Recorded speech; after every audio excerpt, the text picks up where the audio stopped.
All right, it's time for Korea on Demand, and joining us in the studio this week is Jason Bae-Gervais, who looks like he's on his way to go skiing once again. Jason, good to see you again, buddy.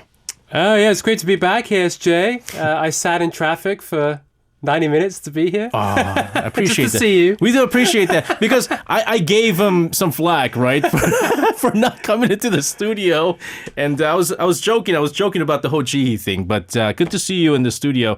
I know you've been skiing a lot. It's winter season, but where do you go? Do you go to like the Pyeongchang areas? Because I heard there was like a snowstorm. That's the best place in Korea to ski by far. I've been to almost all the resorts, not to every resort, but I've been to almost all of them. And the ones in the I don't think I can name them because of advertising rules and whatnot. But yeah, in the Pyeongchang region, not far from Gangneung, they're the best resorts in Korea. There you have it. Very quickly, though, before we get into today's topic, you were saying something interesting. Ma Dong-seok's films, right? 범죄도시. Number 4 is coming out. Yeah, literally, as I was on my phone, I discovered that, 범죄도시, the roundup, the roundup punishment. Mm-hmm. Yeah, it's called Punishment. It's called Punishment. Yeah, it's premiering in Berlin. Yeah, Not in South Korea. It's going to premiere in Berlin. Yeah, So wow. I learned that literally as I was kind of coming up here to the studio, SJ. So some news I didn't know about because I've been a bit busy. They've been announcing films over the last few days. And so I'm very curious about that. There's also Exuma as well, which this is a movie star in Chae-min-sik and Kim Go-eun. That's premiering in Berlin. And I've heard that Exuma is really, really good. Mm-hmm. And I hope that the Roundup stroke the fourth installment of the Roundup stroke Outlaws series, because, the first film's called The Outlaws, the English title anyway. They're all called 범죄도시 in Korean. I thought the third one was a disappointment. It did well here, but I think most people just were kind of underwhelmed. So I didn't get to number 3 yet. I watched number 2. Number one is really good. Number one's really good. And the number 2, the second half is fantastic. Basically, it's kind of partly set in Vietnam, and then once they get back to Korea, it really kicks off, and there's some spectacular set pieces. And the acting's terrific. The third one was just all over the place. See, the thing for me, the reason why, because I thought number 2 was pretty good, but the reason why it was kind of was because in number 1, Yoon Ge-sang he's the villain. Was so good. He was so scary. I've never been so scared of a fictional character watching a movie.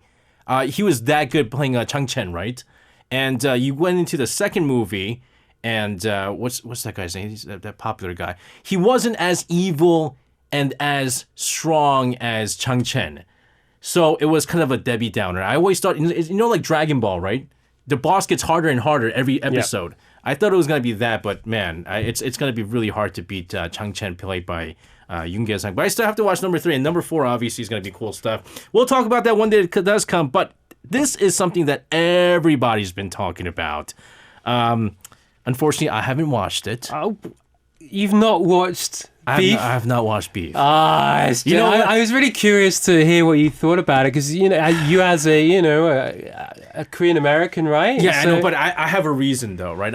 So my rule of thumb, right? Because my job, literally from like 6 a.m. till 8 p.m. is all new stuff, right? And so there's been a lot of very serious and very negative news news that's been going on. And so my rule of thumb is once I go home, I watch things that are not too serious. Like it's my break time. Yeah, but what's great about this show is that it never takes itself too seriously. Oh, really? Because I heard it was like fun. Beef, and like the Korean title was like 성난 사람들. I thought it was just like fighting and fighting and fighting. There's fighting. It gets pretty. What's the word? Intense, I guess is the right adjective to use. Yeah. But at the same time, it always is kind of quite humorous. I mean, it's is there humor? Yes. Because you have Ali Wong. I mean, you have Ali Wong and I guess Steven Yeun, who are they're funny people too. I mean, it's quite satirical. Actually, I loved it. It's great. You should watch it. And each episode, SJ, is like 30 minutes. Oh, really? That's it? Yeah, I could do 30 minutes. It honestly, you'll binge the whole series. Yeah, I've just been watching like non-serious stuff. I mean, it's the way to kind of like variety shows. No, not even.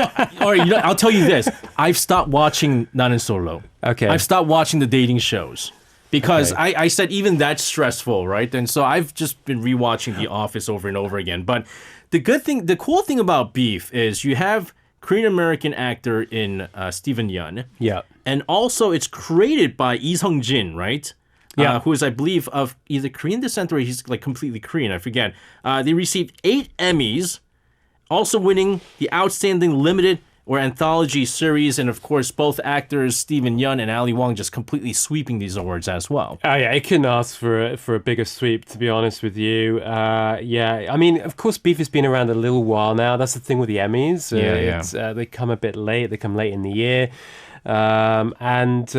So it received a total of 8 Emmy wins, and so you mentioned Lee Sung-jin. He basically is now propelled himself as a huge talent to work, to look out for over the coming months, years ahead. He bagged Best Directing and Writing Awards. Also won 5 Primetime Creative Art Emmy Awards as well. Ali Wong, as you mentioned, Steven Yeun, they both won Best Leading Actress and Actor, respectively. It also bagged some Golden Globes for Best Limited Series and Best Actor and Best Actress. So, yeah, it deserves all the acclaim that it's getting and the accolades. Yeah, I mean, it seems like a bunch of our listeners have watched Beef, unlike myself. Kay says Beef is fantastic. I binge watched the show in one night because you go, right? You can't stop watching it. It's so, I mean, it just flies by. Elisha says beef is slightly serious. It's very real, but it does have some jokes. Oh, it has plenty of jokes. I found it really fun. I'm okay. So here's my question. Then you're gonna have to really, really convince me here. I think one of the greatest dramas of all times, is Breaking Bad. Okay, I have not finished Breaking Bad. I've started watching it. But, yeah, you're talking to someone who has always got like a pile of content to watch. You got movies. All right, I was gonna ask what's better, Beef or Breaking Bad. So for our listeners out there, you have to convince me too. What's a better show, Breaking Bad or Beef? Because Breaking Bad is up there as one of the greatest dramas ever produced out there. But tell me what Beef is about, because I have to explain to like our producer and some of the Korean friends why it's called Beef, right? It's a slang word. Yeah, it is. There's lots of slang in the show, and basically it follows these two central characters.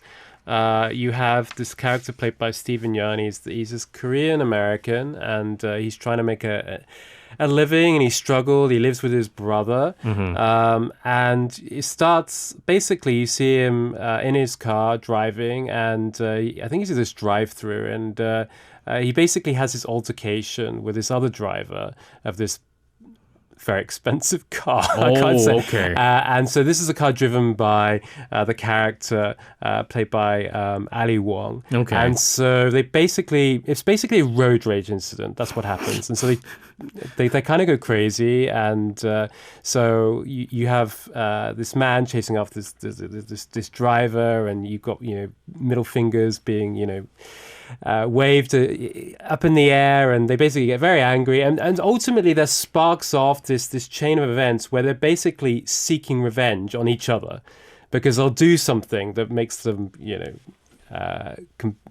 go completely crazy. Is it like Spy versus Spy, where they just continue to keep going at each other? Exactly. They're basically at each other's throats. Although you don't actually, the time they share on screen, you see at the beginning of the series, but then you have all these kind of subplots. So you have the relationship with his brother, and then his brother ends up having a relationship with the female protagonist in the show. And then you've got her relationship with her husband and daughter, and she's got her own business, and you've got other characters as well. You've got a really entertaining cousin, and then basically as the show goes on, it gets, I guess, a little bit more, I wouldn't say convoluted, but you have all these kind of plot threads kind of coming through, and by the end of the show it essentially focuses on the two main characters. So it's like Lost, Where like actually, you mentioned Lost. If you watch this show, and I don't want to give any spoilers, okay, but if you watch the show, you'll know that's an interesting reference. Put it that way. Because Lost is like you have all sorts of weird stuff happening, and it all just kind of comes together all at once. But here's the thing. Every time I've asked about Beef, this is sort of the summary that they gave me, right? Road rage, and they're at each other, Stephen Yeun and Ali Wong and stuff like that. And I was saying every person that watched this and enjoyed it, they said, don't base this on the summary because it's so much better than this summary says. Just road raging two people. Because it didn't kind of draw me in by hearing this, right? Like two angry people, Beef, conflict, they're fighting each other. You know, one of the reasons I love this show is because I think in some ways it feels quite very American. What I mean by that is it does delve into kind of, America's capitalism and neoliberalism, the focus on the individual and, the American dream, which you do see crop up in these kind of Korean American like content. So I'm referring here to Minari.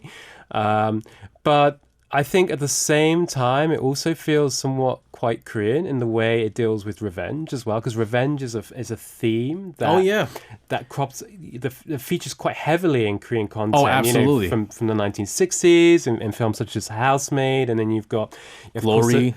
The Glory, yes, you mentioned The Glory, and also the Vengeance trilogy, Old Boy or Bong Joon-ho's Mother, and so you have this kind of I guess mix of influences, and so it feels unique. It feels very American, and yet it also feels somewhat kind of Korean at the same time. And normally, when that happens, you kind of it might come across as quite jarring. But the genius behind the writing is that it actually comes together extremely well, kind of organically. So I loved it. And so by the end of the film, they're talking about not really revenge, but connections and how they actually share more similarities in each other rather than differences. So Kay says Breaking Bad and Beef are both up there in my opinion. Well, there you go. Does that sell it? Man. I'm gonna have to check it out. I have the weekend, and you know what really got me now is because it's only 30 minutes. I don't have that time to sit and watch an hour 20-minute long episode and things like that. I need things to come quick, which is why I still watch The Office, because a single episode is like about 24 minutes and stuff like that. Okay, you've got to watch the show. I mean, there's this terrific episode in Vegas, which is just hilarious. Okay, my question to you then is... You've got to watch it. My producer was telling me that the reason... Like, he absolutely loved this. Oh, it's great. He's got very good taste. He was like, he was telling everyone that you have to watch it. If you haven't watched it, you have to watch it. Because one of the things that he said was it was something very refreshing. Like when we watched dramas or like TV shows, like it's the same old plot over and over again. Like it's a different story, but you expect that to happen. He was saying this is stuff that you've never expected. It's something completely new and refreshing. What makes, I guess... Beef different from other revenge stories like Old Boy, you mentioned, The Glory, and Handmaiden, and the Vengeance series and stuff like that. What makes it so different? Okay, so I think the fact that it's set obviously in America, and it focuses on these kind of Asian American protagonists, and I think the way it delves into American culture. But the thing is, when you're quite often, if you look, I've been actually rewatching some of these old Bond films with my son, and some like films like Goldfinger, which has some of the characters are just incredibly problematic in the way they're portrayed. So, representation is an issue, and it's been an issue for Hollywood for so long. But I think finally we're seeing content where you've got characters who have agency, and you've got characters who are dealing with difficulties in society, but they're being portrayed in a way that feels fair and right and interesting and colorful and dynamic. And I think that's what makes Beef so refreshing, in that it's a story about these characters, particularly the Stephen Yeun character. He's clearly struggling in American society. Each job he tries to get or gig, and he fails to make it work, and he's constantly up against it. And even when he finally does make it, something happens, and so it feels. I mean. It just feels really refreshing, and the way it kind of combines both kind of like the American, very American individualistic and culture, and which is not a bad thing. I'm not saying it's a bad thing at all, but I think the way it kind of combines that with some of the tropes that you see in some of the content here in Korea, I think is incredibly creative. I'm definitely going to watch it. I'll dynamic. watch it. I'll watch it. It just feels like really organic. I'm going to watch it because I'll tell you this. I didn't even watch Squid Games. I didn't even watch Squid Games. Are you the only one who hasn't seen Squid Games? I haven't watched Squid Games, so I'm going to give it a try. The 30-minute thing bought me. Now, let's move on to this movie here. And this is what caught my attention for this. Past Lives, right? Written and directed by Celine Song. And I know that Celine Song, she's Korean-Canadian. I don't really know much about her, and I think most people don't because I think this was her directorial debut, was what it is, and she's got a number of Oscar nominations, but boy, what grabbed my attention was her father. Her father as a director directed Number 3, my favorite movie of all time. It's your favorite movie? It's my favorite Korean movie of all time. I didn't know that. It's a great film. I haven't seen it in many years. But... There's certain movies I can watch. If you were to tell me I can only choose 3 movies I could watch for the rest of my life, I'd say Forrest Gump, right? Shawshank Redemption, and Number 3. Those are the 3 movies I'll watch for the rest of my life. Yeah. Jason's looking at me with his... No, Number 3, actually, as someone who's... Have I watched every Korean gangster film? Probably not, but I've watched many of them. And it's certainly up there as one of the best, certainly in the 1990s. It's directed by Song Nung-han, who made a few films in the 90s. And he kind of disappeared, actually. And that's kind of... he literally did disappear. He moved to Canada. And so, with his family. And so the film, A Past Lives, it basically begins... it's not the first scene, but it soon kind of begins. It was soon set in the kind of the 1990s, where you've got this family. So the parents and 2 daughters, they move to Canada. They immigrate to Canada, and so it focuses on this particular character who. She leaves stuff behind, so she was very close to this boy in I guess, what do you call it? Elementary school. And so flash forward, it goes, 12 years ahead, and then you see them kind of reconnect through Skype, because at this time, the main character is now located in New York. She's a writer, and she reconnects with him, and so you've got this male character who's in Seoul, and clearly there's a connection there, but they realize that they're kind of in 2 different places, like literally one's in New York, one's in Seoul, and then it kind of flashes forward to I guess the present day, and so the female character now is married to this American guy, and they literally meet for the first time. The 2 leading characters of the film. It's just in New York. It's really impressive that this was her directorial debut, and already she's nominated for a couple of Oscars. I mean, you watched it. I mean, what were your thoughts on this? I liked it a lot. I think it's good. I didn't like it.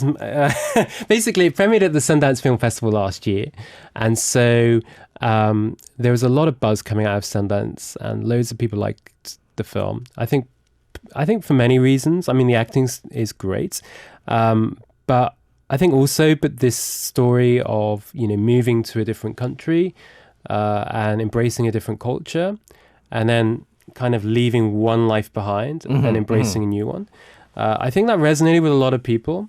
I myself, I immigrated to Korea, and so I can identify to it to some extent. And so it is, I think what I understand is very autobiographical. So at the beginning of the film, going back to number 3. So basically the way it's not really revealing a spoiler because it happens at the beginning of the film, but the way the two characters reconnect initially is because the guy leaves a comment on the film's kind of Facebook page. And the Facebook page is called Number 11. So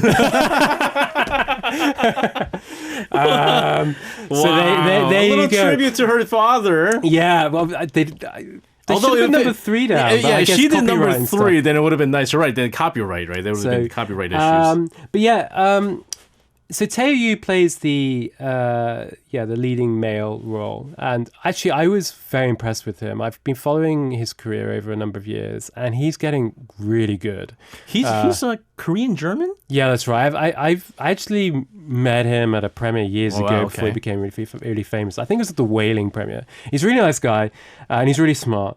But he's come a long way, and his acting in this movie is terrific. And Greta Lee is also fantastic. The issue I had with it, though, I wasn't overly keen on the portrayal of Teo Yu's character, because basically you see how these two characters kind of grow, and so you've got the American or the Korean American or Korean Canadian, and she's very independent. She wants to do her. I guess she's trying to understand who she is, and that's part of the film. Yeah. But the Teo Yu character, he's very Korean, very conservative, and there's a scene where he's having breakfast with his family, and the father just doesn't speak to him, and I thought it was a little bit stereotypical. So I wasn't. I mean, his acting is terrific, but I can see why it resonates in America in a big way. Yeah. But I'm not sure it will resonate here in the same way, if you know what I mean. So it is a very good film, but I wasn't kind of wowed by it like maybe some other critics were. I know when the Oscars are happening, I know Oppenheimer is just going to completely dominate everything. It'll sweep it, I suspect. Yeah, but I think there's one category that... what is it? Past Live is. It's basically nominated just for 2. It didn't receive any acting nominations. Original screenplay, right? That Oppenheimer is not on that, right? For the original screenplay. Yeah, Oppenheimer is best adapted screenplay. So this is best original screen. That's where it stands a chance of winning an Oscar, but it's up against Justin Triet's Anatomy of a Fall, and also Alexander Payne's The Holdovers, both of which I've not seen. But I hope it. I mean, it'd be great if it wins something. It only has two Oscars. I mean, it's widely. It was widely praised in Hollywood. So there's a lot of affection for this film, and rightly so. It was nominated for Best Picture. It won't win Best Picture, but Oppenheimer is destined to win that, and Christopher Nolan is almost certainly going to bag Best Director. I mean, Jason's kind of pushed me to watch Beef, but he's not really doing the same with this movie. So it's good. No. Honestly, no. It's a very good film. But this is the problem when these Sundance titles. We in Korea, we're very fortunate to get a lot of films early, or at least not too late, like Japan. I mean, Japan films are released really late there. But Sundance films often come here, often like a year after their kind of premiere in at the festival. I mean, Nari was like that. So. So it's going to be released here in March, and it's quite late. But it's also notable, SJ, because it's got 2 companies behind the film. One called A24, which is a company that's establishing itself as a big studio in America.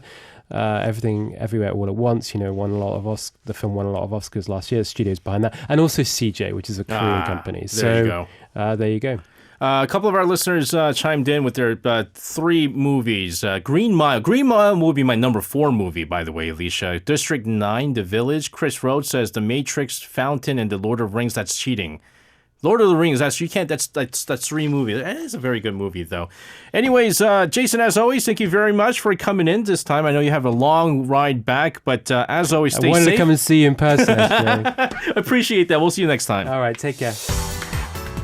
You can listen to Korea Now with me, SJ Lee, by downloading the Arirang Radio application or tune in online by visiting www.arirangradio.com. So make sure you tune in Mondays through Fridays, 6 p.m. to 8 p.m. Korea time.